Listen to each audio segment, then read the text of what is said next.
I'm standing here now in Caesarea Philippi, and a very interesting place. When we first arrived, and I already knew what took place here, I was looking at some nice beautiful streams and gardens. It looked great. And then we climbed up here to where there's this cave behind me.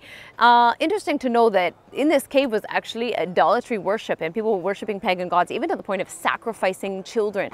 So kind of an awful place, but interesting that Jesus chose this place of all places to ask the most important question he ever asked to his disciples. What was that?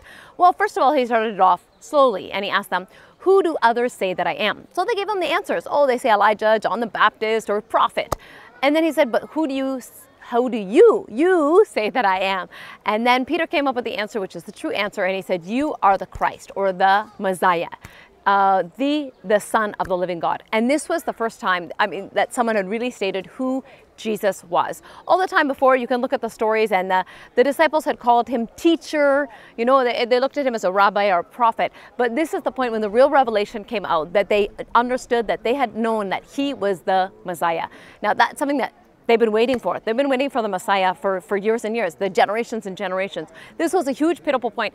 And it's amazing that Jesus chose this spot where they worship all other gods and other things to show that he is actually the true God, the one they are waiting for. And they proclaimed it here in this spot. And he said that on that revelation, on that foundation, is what he would build his church on. Not church like a building, but church meaning his body, the people who believe in him. And it's on that revelation. Without that revelation of knowing who Jesus really is, we have nothing.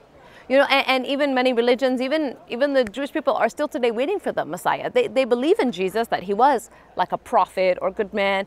Other religions today believe the same thing, but they don't see it as the revelation of who he really is, the one who came to save us all, our Savior, and really the child of God. And so only with that revelation can we actually grow and be built up on that.